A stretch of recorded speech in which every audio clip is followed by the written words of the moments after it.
on passe au mini-panel Synergie, Private Equity et marché de capitaux.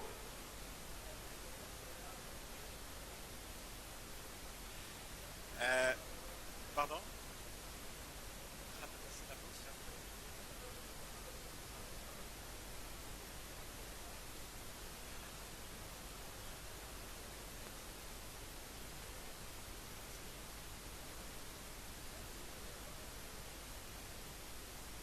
Alors, on passe au mini-panel Private Equity et marché de capitaux. Est-ce qu'il existe une relation entre le Private Equity et le marché de capitaux? Est-ce qu'il existe des synergies entre le Private Equity et le marché de capitaux, justement? Est-ce qu'il y a un moyen d'optimiser ces synergies-là, le cas échéant? Donc, pour ça, j'appelle Sifad Abdelkefi, directeur général Tunisie Valeurs, Jihen Ben Fadl, directrice Corporate Mac SA, Sinebil Triki, directeur général Suicorp, et Sitar Qmrad, donc journaliste Express FM, qui va assurer la modération.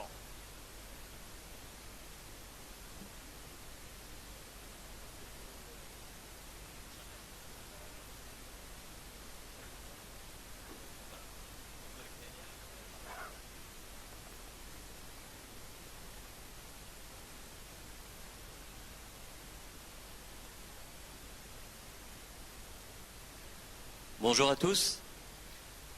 On va démarrer ce mini-panel et bon, je me présente, Tarek Mrad, journaliste économique à Express FM. Bon, économique, je le mettrai entre guillemets ici parce que là, quand on parle de finance, c'est assez technique et je vois que dans la salle, il y a des gens qui sont spécialistes du domaine. Ce n'est pas le but dans ce panel, on ne va pas parler technique énormément, mais surtout stratégie. Et c'est la raison pour laquelle, bien sûr, je suis là pour modérer. La question du financement de l'économie est très importante.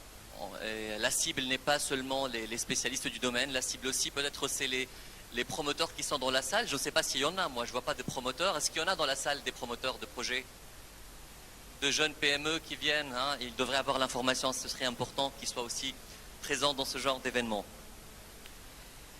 Eh bien, ce qui est important dans ces événements, c'est le pouvoir de lobbying aussi de la TIC et des événements. C'est le fait de suggérer pour que les lois changent, de suggérer pour que les choses évoluent dans le bon sens. Et je crois que nos panélistes aujourd'hui vont avoir des propositions claires dans ce sens. Alors, pour démarrer, déjà je vais donner la parole à nos panélistes globalement sur le sujet. Et on va parler surtout de cette synergie qui est supposée entre le marché des capitaux et les SICAR. En fait, si Fadl, qui devrait avoir un micro juste à côté, voilà. Alors, on parle d'opportunités d'introduction en bourse pour les capital risqueurs. Comment évaluez-vous cette opportunité? Est-ce qu'elle est vraiment présente et forte? Merci pour l'invitation, tout d'abord. Merci pour la question. En fait, pour répondre à cette question, il faudrait revenir un peu au cycle du capital investissement. Comme vous le savez tous, ça commence bien sûr par la levée de fonds, par une période d'investissement, et la période d'exit, c'est cette période-là qui intéresse les marchés de capitaux. Et on lit en théorie qu'il y a plusieurs manières de faire des sorties. Jalal Ayed ce matin l'a rappelé.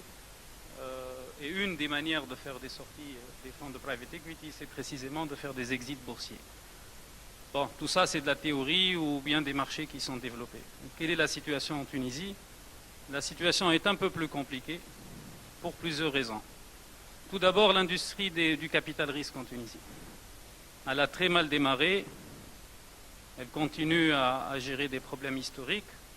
Principalement le fait que les capital risqueurs en Tunisie ont fait du capital risque pour du dégrèvement fiscal.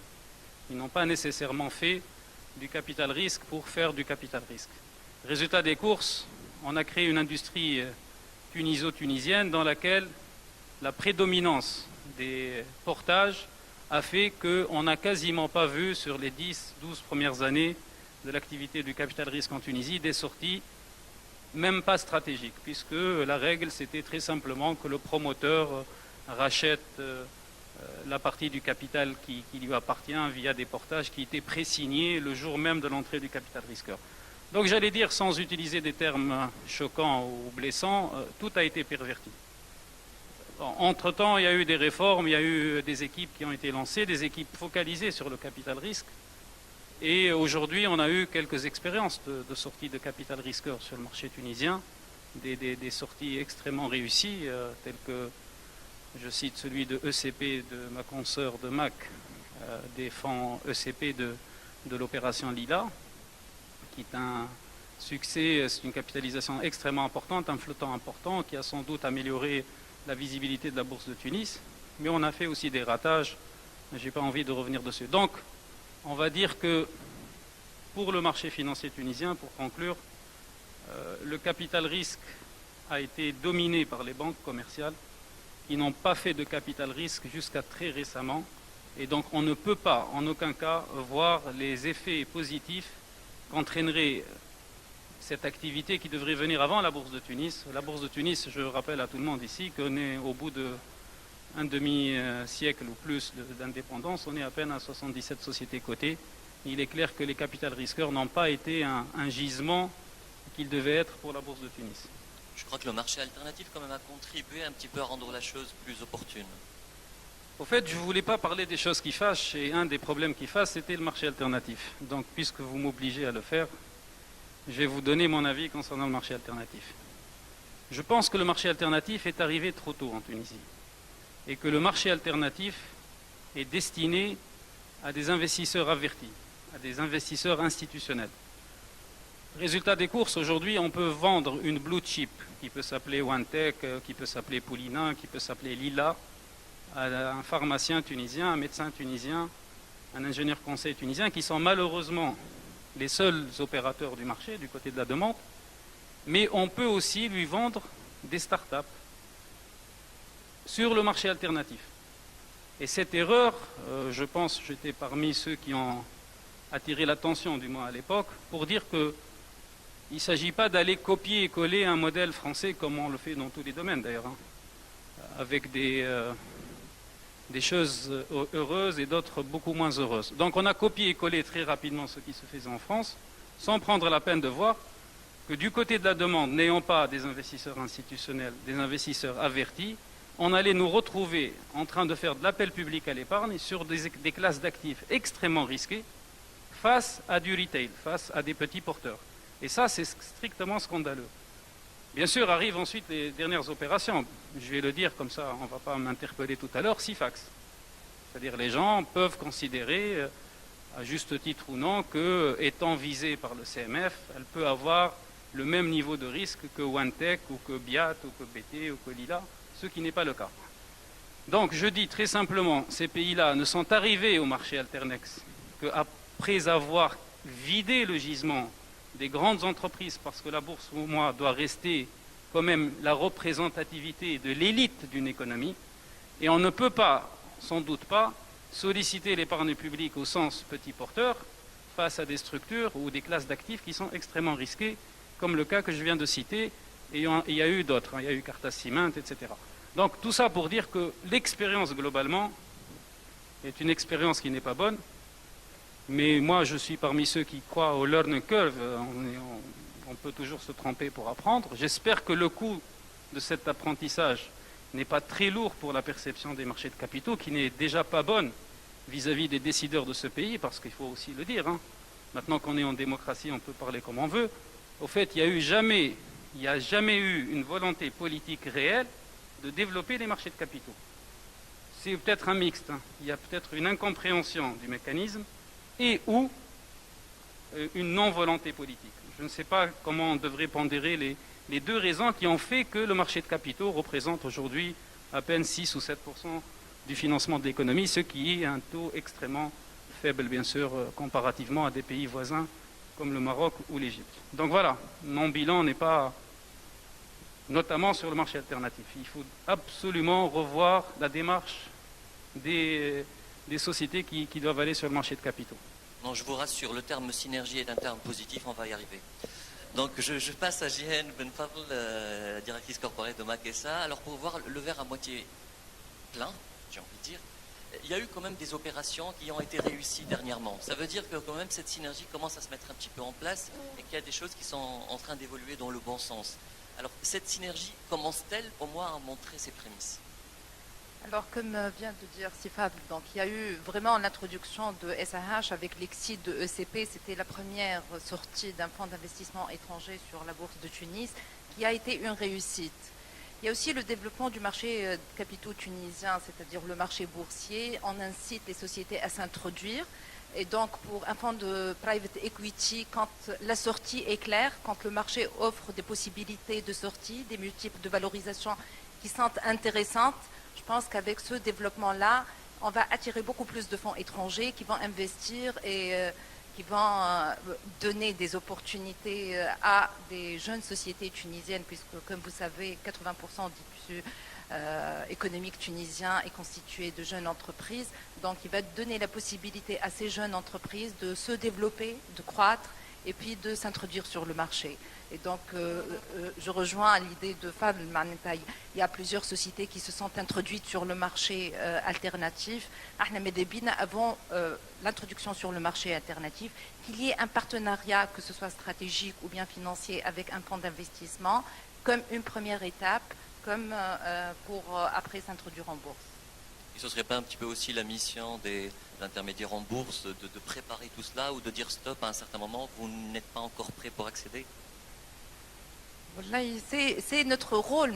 On l'a fait, on a fait beaucoup de conseils, mais après, vous savez, il y a des procédures légales qui sont très lentes pour qu'un investisseur étranger prenne une participation dans une société tunisienne. Et du coup, à la recherche précipitée de fonds d'investissement, à la recherche d'une occasion qui vient rapidement, donc on s'adresse généralement à la Bourse de Tunis, aux petits épargnants en fait pour financer cela. On veut vraiment que ça cesse, on veut introduire des sociétés qui sont matures avec une croissance claire, avec un rendement pour les petits porteurs qui soit assez clair et donc le private equity pourrait être une solution à tout cela. Alors tout à l'heure j'ai vu que Sinebil Triki avait la position du penseur. Cela le laisse un peu perplexe et ça se voit. Alors, quand vous avez le choix en fait pour l'exit et vous êtes obligé, tout à l'heure si Fadl disait que la plupart c'était les promoteurs qui rachetaient finalement, il reste on va dire tout ce qui est session stratégique et tout ce qui est introduction en bourse. Comment vous faites votre choix finalement? En fait, le choix dépend beaucoup de ce que veut le partenaire. En fait, assez souvent, donc, lorsqu'on investit, généralement, surtout dans les marchés émergents comme la Tunisie, on investit aux côtés de promoteurs, on investit pour les aider à développer. Et après, il y a différentes possibilités. Il y a des partenaires qui veulent eux-mêmes sortir et vendre. Donc, à la fin, on se retrouve à vouloir vendre 100% d'une société. Il y a des partenaires qui veulent rester, qui veulent contrôler. Donc, on se retrouve à vendre une part minoritaire. Et ça définit beaucoup la porte de sortie. C'est-à-dire que si nous sommes investis dans une société où le partenaire veut sortir, dans un marché comme la Tunisie, la cotation en bourse devient très peu probable. Parce que pour coter une entreprise en bourse en Tunisie, il faut un actionnaire de référence. Il y a une société où les titres où il y a 100% de flottant, ça n'existe pas. Et donc du coup, on s'axe plutôt vers des sorties stratégiques. Lorsqu'un partenaire souhaite par contre rester contrôler la société après notre sortie, là la sortie en bourse devient beaucoup plus probable et devient beaucoup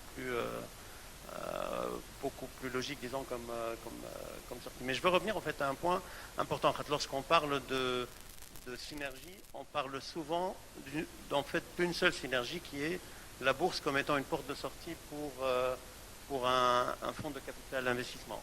En fait, les synergies sont beaucoup plus larges que ça, parce que nous, lorsqu'on regarde un marché, c'est clair que le niveau de développement des marchés de capitaux est assez important pour notre décision. Et pourquoi? Parce que, en fait, une bourse qui est développée, ça donne des benchmarks de valorisation. On arrive à comprendre le marché, on arrive à comprendre les différents secteurs, à quel niveau ils sont valorisés. Deuxièmement, un des rôles qu'on joue, en fait, c'est d'aider des entreprises qui ne sont peut-être pas prêtes à la cotation en bourse à se préparer en termes de gouvernance, en termes de reporting, en termes de vision stratégique, en termes de business planning. Après, clairement, ça nous donne éventuellement une porte de sortie. Et aussi, je pense, dans un marché comme la Tunisie, il y a même un rôle que nous pouvons jouer, avec dans des sociétés qui sont cotées déjà. C'est-à-dire que on voit déjà, il y a quelques opérations, il y a Abrash qui a investi en dette convertible dans Assad. Donc il y a aujourd'hui, je pense, vu le niveau de développement du marché, vu la liquidité, je pense qu'il y a un rôle à jouer avec des entreprises pour les fonds de capital risque, avec des entreprises qui sont cotées déjà pour les aider à se financer, à croître encore plus, etc. Alors justement, par contre, je comprends parfaitement l'appréhension de Sivad Rapiketi quand il parle de cette mission que vous avez, qui n'est pas seulement une mission de placement financier, mais aussi une mission d'accompagnement pour être éligible à la bourse. Et là, je crois qu'il y a beaucoup à faire, notamment en termes de système d'information, en termes de transparence. Et je crois que c'est là où il y a une grande défaillance. Et c'est là où il faut absolument améliorer la donne. Non, clairement. Un des rôles importants que joue un investisseur en capital, un fonds de private equity, c'est justement d'accompagner les entreprises, d'aider à structurer le conseil d'administration, les comités, le reporting, la gouvernance, d'avoir un business plan à 5 ans, de revoir ces business plans de manière périodique, de le challenger. Et ça, si ça se fait 3-4 années avant une cotation, ça apporte énormément de valeur. Et quelque part, ça donne confiance dans le marché pour les investisseurs étrangers. Et 2, aussi, ça protège quelque part le petit porteur à la fin. Parce qu'il y a des sociétés que, lorsqu'elles rentrent en bourse, elles sont déjà prêtes, elles sont rodées, etc. Le cas de Lila a été cité à plusieurs reprises aujourd'hui, mais je comprends que c'est peut-être l'une des plus grandes réussites. Mais il y en a eu d'autres. Moi, j'aimerais quand même en entendre l'écho. Il y a eu Sauti Papier, si je m'abuse, et d'autres. Est-ce que vous pouvez en citer quelques autres déjà pour que la salle soit plus rayonnante et souriante? Bien sûr, il y a eu Sauti Papier, qui est une sortie de notre ami Sinabil Tri, qui défend Suicorp sur la bourse de Tunis, et qui a été effectivement sur le marché primaire une réussite totale. Alors pourquoi je fais le distinguo entre le marché primaire et le marché secondaire? C'est pour tout d'abord être honnête intellectuellement, parce qu'il y a des gens qui suivent ce qui s'est passé. Quand je dis que c'était une réussite sur le marché primaire, c'est-à-dire on a pu non seulement placer le papier, c'est-à-dire que le private equity finalement a concédé de sortir sur une valorisation acceptable pour le marché. Et c'était ça ma discussion la plus ardue avec Nabil. Il cherchait, c'est ce qui est tout à fait normal, à maximiser son TRI. Je cherchais aussi à laisser ce qu'on appelle l'upside sur le marché. On a fini par nous mettre d'accord entre des personnes de bonne volonté. Donc ça a été sursouscrit, fortement sursouscrit, et c'était une véritable réussite. Et j'étais très heureux de voir que c'est la première sortie de gens qui sont extrêmement professionnels, qui sont depuis des décades maintenant dans ce métier, qui font non seulement honneur à la Tunisie, à l'étranger, mais qui se sont aussi dit de donner comme mission d'investir en Tunisie, et je parle bien sûr du groupe Suicorp. Ensuite est arrivée la révolution et tout ce qui va avec. Et comme toute PME tunisienne, Sauti Papier a été impacté par beaucoup de choses qui se sont passées en Tunisie. Et fort heureusement, pour une fois, le marché financier tunisien à la bourse de Tunis a bien réagi. Et les expectations, on va dire, les forecasts qu'on avait mis parce qu'on était dans une certaine normalité ne se sont pas passés. Donc le marché a un peu décroché. Mais aujourd'hui, grâce encore une fois à une collaboration réfléchi avec Suicorp, nous sommes en train de donner des solutions à cette situation. On n'a pas laissé. Les solutions consistent bien sûr à trouver des blocs structurants, à mettre en place des contrats pour animer le marché, etc. Donc, oui, bien sûr, moi je ne voulais pas gêner Nabil. Donc, en fait, par élégance et par courtoisie, j'ai parlé de SAH Tida parce que JN est là. Mais il y a eu Sauti Papier, il y a eu aussi vraisemblablement l'entrée d'Abrage. C'est une information quasiment publique maintenant. Dans des listes Danone, dans Lila. Désolé, c'est pas dans des listes Danone, c'est dans Lila. Donc effectivement. Serait-ce un scoop? Non, c'est pas un scoop du tout. Non, de toute façon, rien ne m'y autorise à le faire. Moi, je suis pas du tout dans. Mais pour finir, aujourd'hui, des opérateurs aussi qui sont dans notre groupe, le groupe Integra, c'est-à-dire la partie du groupe qui s'occupe du private equity, qui s'appelle Africa Invest, aujourd'hui aussi prépare dans le pipe plusieurs opérations de sortie sur le marché financier tunisien. Et donc je pense qu'un cycle nouveau est en train d'être mis en place, un cercle, j'espère, vertueux. Il faudrait simplement, froidement et en toute objectivité, tirer toutes les conséquences et avoir les bonnes conclusions des expériences passées, que ce soit l'expérience Lila, l'expérience Sauti Papier, l'expérience des fonds qui vont arriver, l'expérience d'Abrage dans Assad.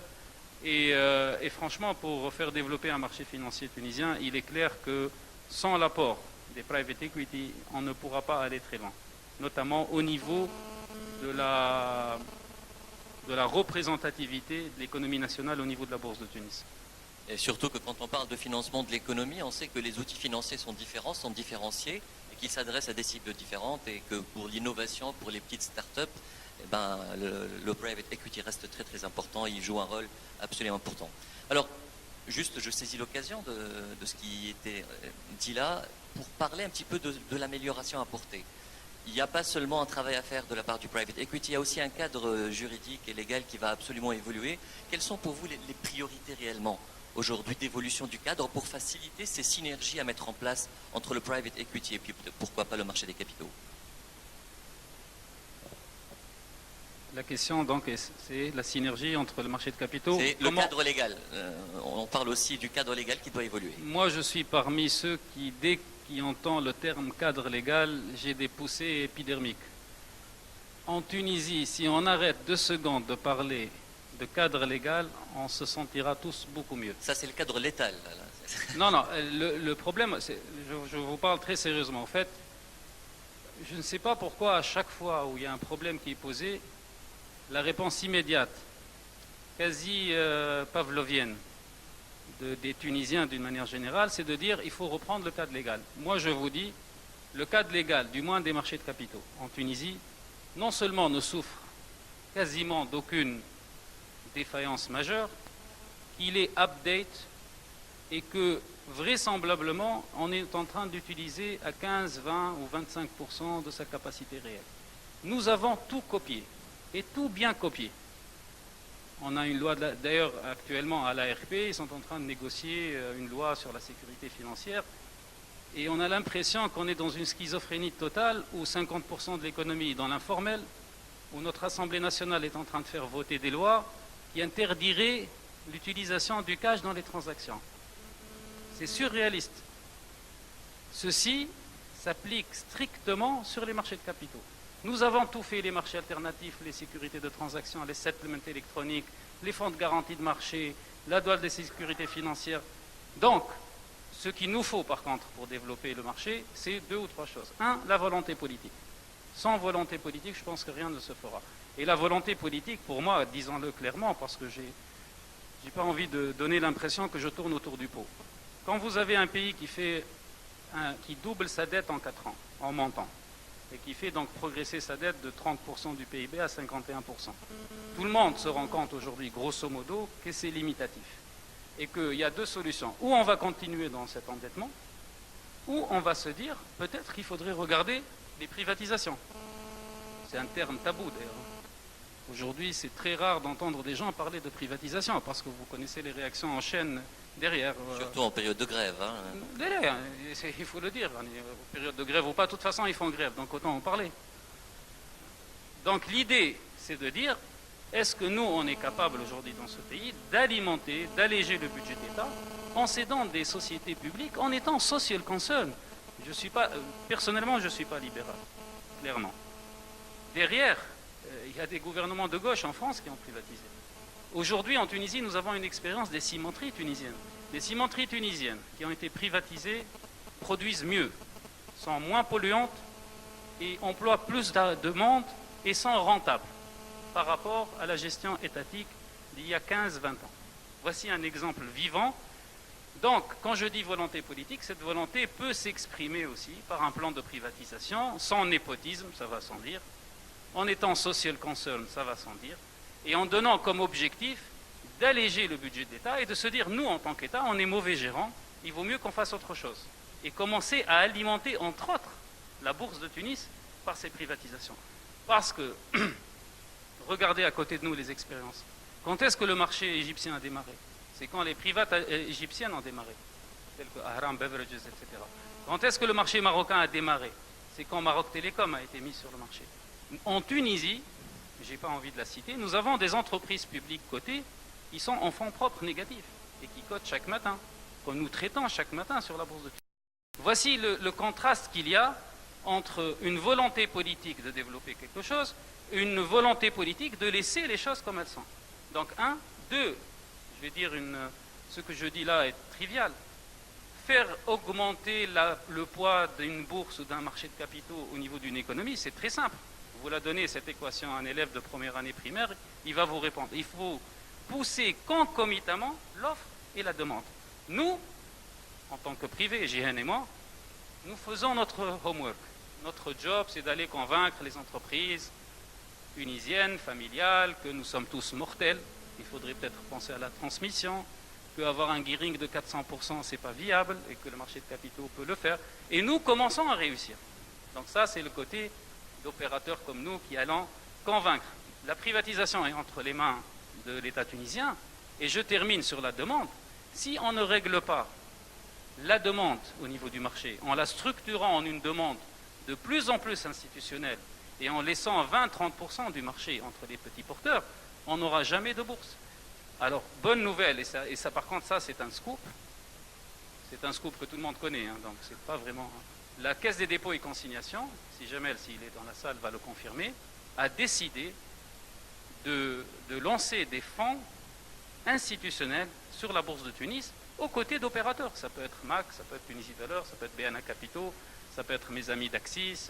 Enfin, ceux qui sont capables de faire du raising, la CDC sera prête à mettre de l'argent. Et donc voilà, l'équation est toute simple, mais je termine en disant que sans volonté politique réelle affichée, parce que, avant de terminer, je dirais que pendant les 4 années, il faut savoir qu'on a subi que la levée du secret bancaire pour les intermédiaires en bourse, la fiscalité des valeurs mobilières alors qu'elles n'étaient pas fiscalisées, la fiscalité au niveau des dividendes. Voici les dernières décisions gouvernementales en faveur du développement des marchés de capitaux en Tunisie. Vous pouvez imaginer que ce n'est pas très encourageant. Ce qui n'est pas très encourageant aussi, c'est les textes qui concernent le private equity et surtout le champ d'application, Sénébiltri, que j'imagine que vous bataillez un petit peu pour essayer de faire en sorte que ça s'applique pour plus de secteurs et que ce ne soit pas une logique de dégrèvement ou une logique simplement d'attractivité par le dégrèvement fiscal. Non, je suis totalement d'accord avec Tradel, c'est-à-dire que on participe, on regarde beaucoup de marchés émergents et Tunis est parmi les marchés où le cadre légal est je pense, le plus propice, le plus clair, etc. Donc il y a un problème, clairement il y a un problème de manque de produits, donc que ce soit des privatisations, que ce soit des secteurs tout entiers en fait qui ne sont pas, on pense à l'immobilier, donc à d'autres produits où en fait il y a des produits qui manquent, mais clairement aujourd'hui c'est un marché où il faudrait qu'il y ait une volonté pour développer avec des produits, avec plus d'offres, et avec aussi une ouverture en termes de secteurs où les investisseurs étrangers peuvent participer, des secteurs où les étrangers peuvent détenir plus de 51% sans passer par des processus difficiles, etc. Parce que le son de cloche que j'entends un peu partout n'est pas aussi optimiste que ce que j'entends de votre part, notamment je comprends pour la bourse, mais pour ce qui est du private equity, notamment le texte qui a été révisé en 2011, c'est un bon texte, mais il paraît que c'est beaucoup plus restrictif que ça pourrait l'être, et surtout en nous comparant un peu à nos voisins. Il pourrait l'être, et je ne suis pas le bon interlocuteur parce que nous ne gérons pas des fonds tunisiens. Donc nos fonds, c'est des fonds étrangers qui investissent en Tunisie. Donc nous regardons en fait le marché tunisien comme tout investisseur étranger qui investit. D'accord. Alors, dernier point, puisqu'on n'en a plus que quelques minutes à gérer, par rapport à la redynamisation de la bourse. Donc, aujourd'hui, si on oublie un petit peu le private equity de côté, quelles sont véritablement les pistes de dynamisation de la bourse et de redynamisation? Vous avez parlé de 77, d'un chiffre qui est absolument pas adéquat on va dire, à la vision que l'on a d'une Tunisie qui évolue, d'une économie qui est en train de s'ouvrir. Quelles sont les pistes pour vous de redynamisation de cette bourse? Alors, en fait, je pense que revoir l'architecture déjà des marchés de capitaux, faire comme ce qui se passe dans les pays développés, c'est-à-dire ouvrir, nous avons un marché interbancaire, un marché monétaire interbancaire, un marché obligataire hybride, un marché d'actions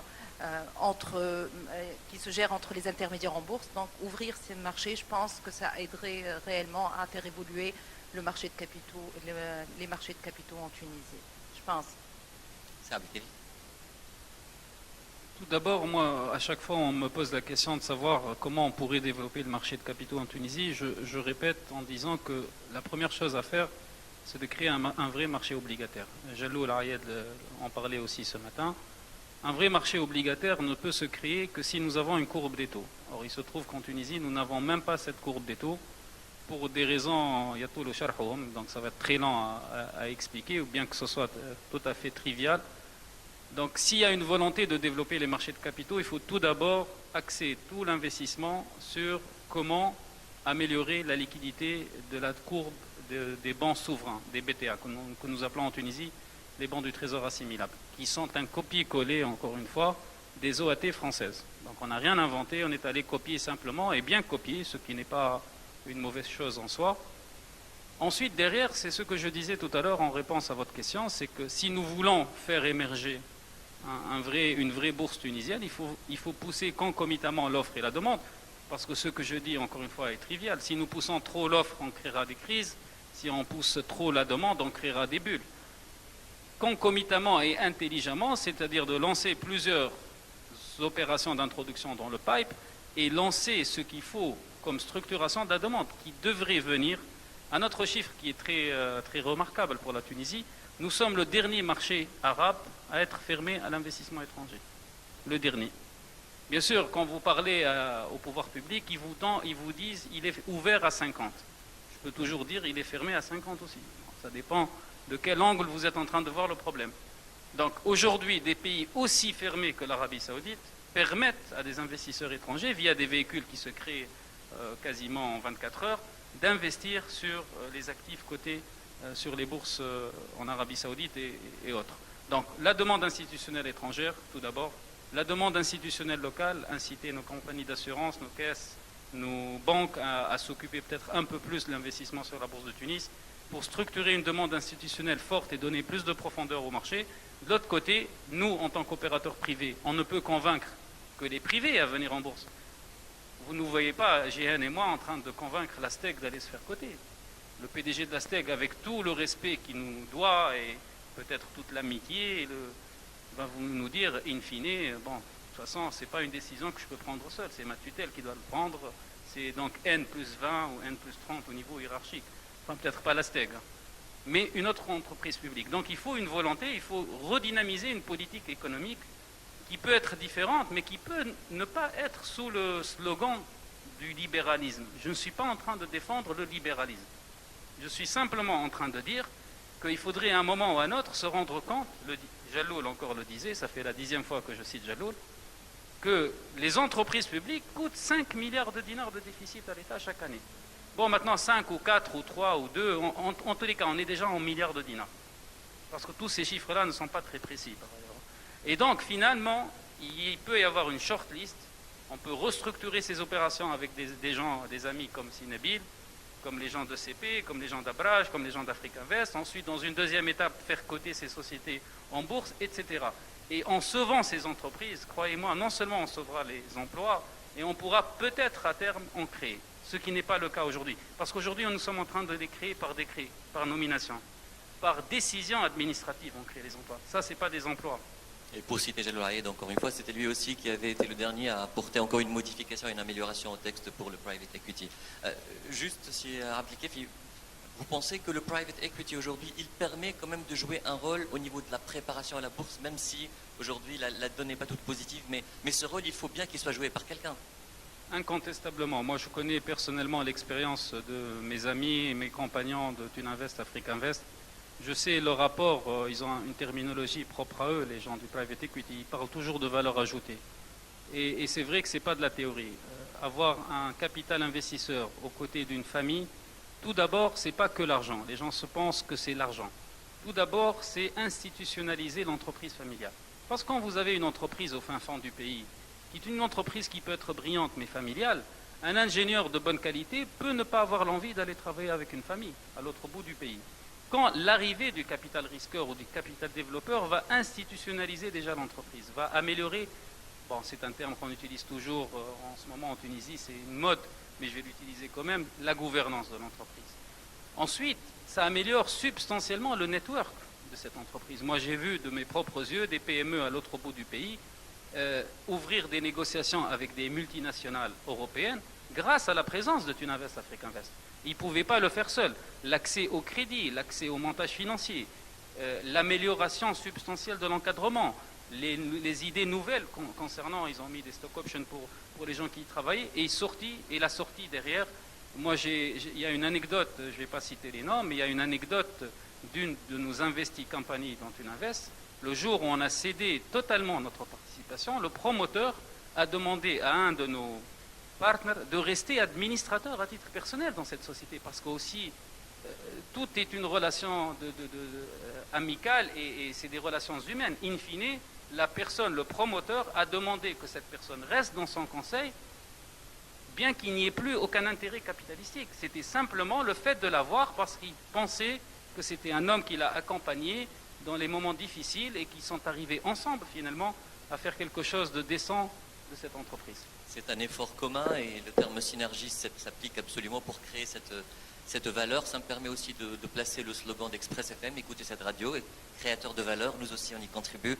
Et tout ce que je peux dire pour rester sur une note positive, la marge de développement est grande. Merci pour l'écoute. Je ne sais pas s'il y a une question déjà pour nos panélistes dans la salle, rapidement. Alors, est-ce qu'il y a déjà un micro dans la salle? Madame est derrière.